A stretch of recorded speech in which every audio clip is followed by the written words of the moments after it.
We got this from the Post Millennial. Breaking. Biden has cancerous tissue removed from chest. A statement from the president's physician announced that Biden had a skin lesion on his chest removed at Walter Reed Hospital in D.C., which was later tested and found to be basal cell carcinoma, a type of skin cancer. All right. So that's the news. You may be asking, because I don't want to bury this. I don't want to come out and be like, he's dying, he has cancer. No, hold on. This is the Kelowna Skin Cancer Center Clinic. Kelowna Skin Cancer Clinic. I just looked this up. Is basal cell carcinoma fatal? They say no. The risk of death is extremely low. However, it has the potential to cause significant disfigurement, and that can have a serious impact on your life. And the prognosis is excellent. So it's not like Joe Biden is on his deathbed or anything like that. But the reason I think this is important is because we had this story a while ago where on July 22nd, 2022, Joe Biden said he had cancer. He said, where is it at? He has this quote here.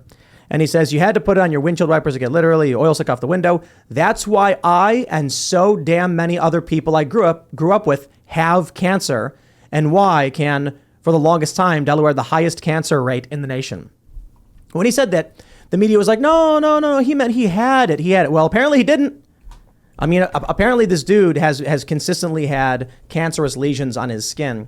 So I don't know. It's breaking news. Do you guys think it's significant? Well, I'm not. The president has cancer. It's definitely significant. I don't think it's not surprising because he did tell us he had cancer like last year. But then the media was like, no.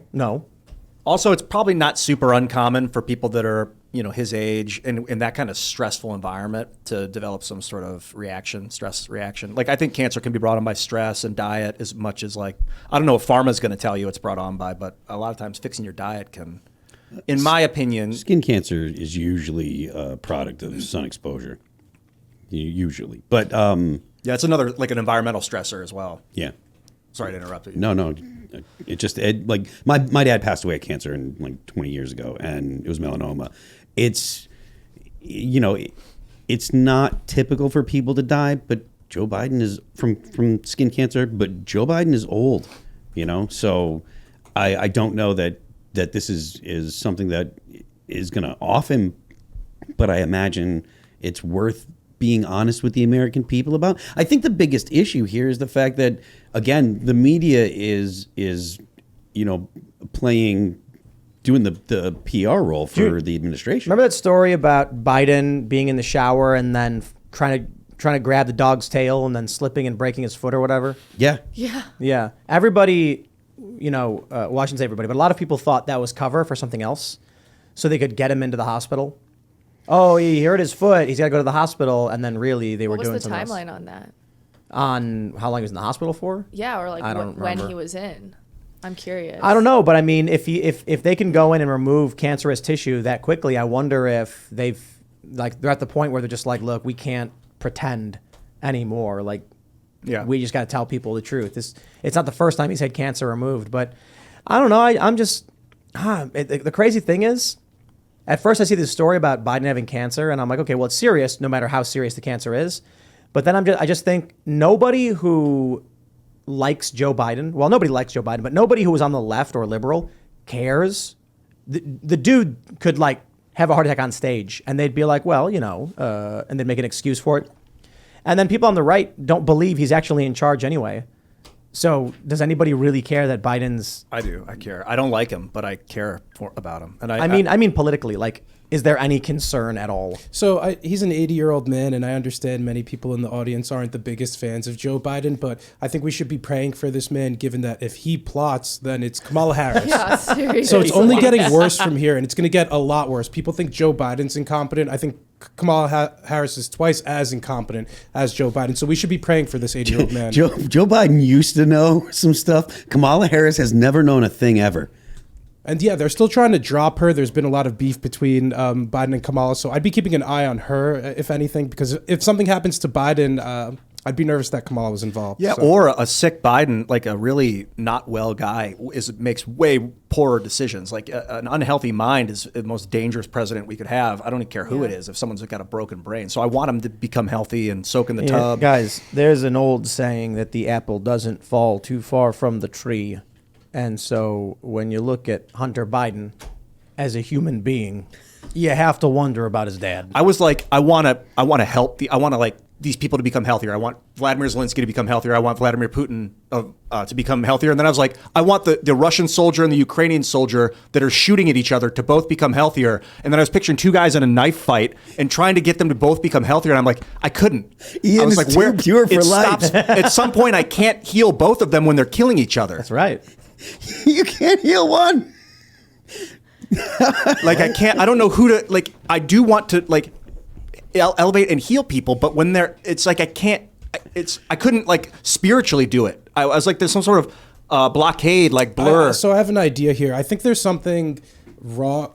What I think we see sometimes in politics is where they push politicians who are unhealthy to continue running and continue their role because there's a lot of people attached to them. And I think we saw that in the case with, I don't know exactly what's going on with Dianne Feinstein, but she has shingles and she probably should have retired a long time ago.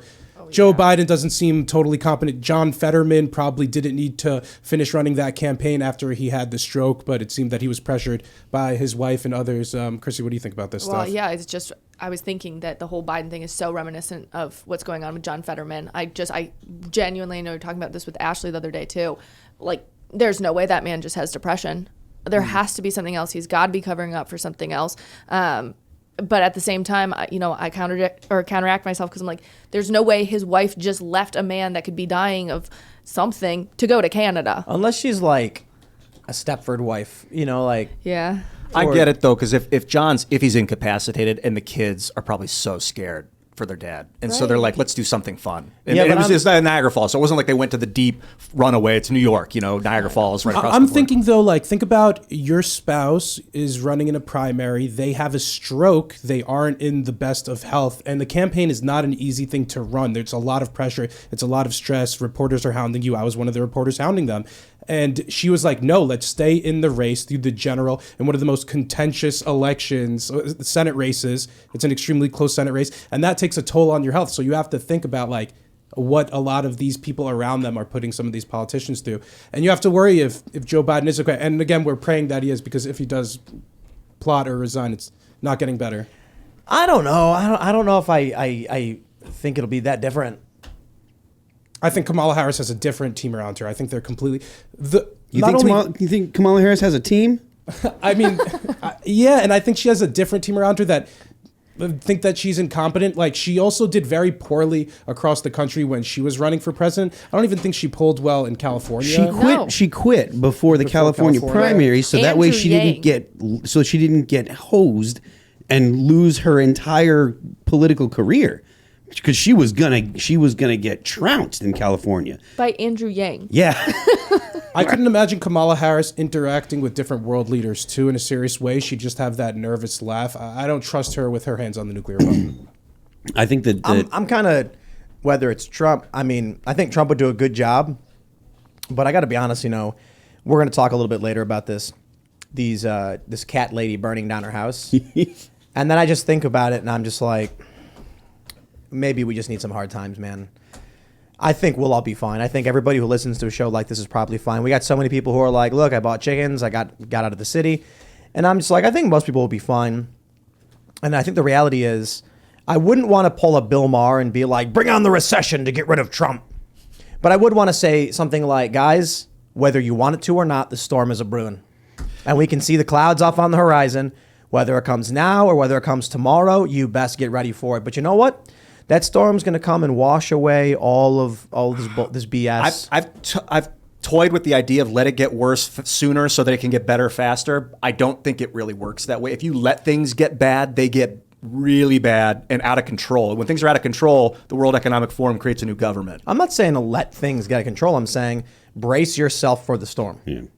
And I'm saying whether it's Biden or Kamala, that storm's coming either way. But let's Ian, weather the storm. The thing is, to Tim's point, the more people you have prepared for hard times and for the storm or whatever, like, the less impact the people have on the people that are unprepared. So the more people you have that are prepared, the more capable they are of helping the people that are unprepared. So it's just a good idea to have some kind of ability to fend for yourself, have some food stored up, have a week or two, maybe a couple months, depending on your your ability, But I'm just- A lot of people have chickens. How do you defend your chickens? What's the best defense? Electric fence? Guns. Mil spec AR-15, So like actual guard on duty? Beyond a guard on duty, electric fence? Thanks for watching this clip from the Timcast IRL podcast. Hang out with us live Monday through Friday at 8 p.m. and become a member over at timcast.com for uncensored, members-only shows exclusive. Thanks for hanging out, and we'll see you all next time.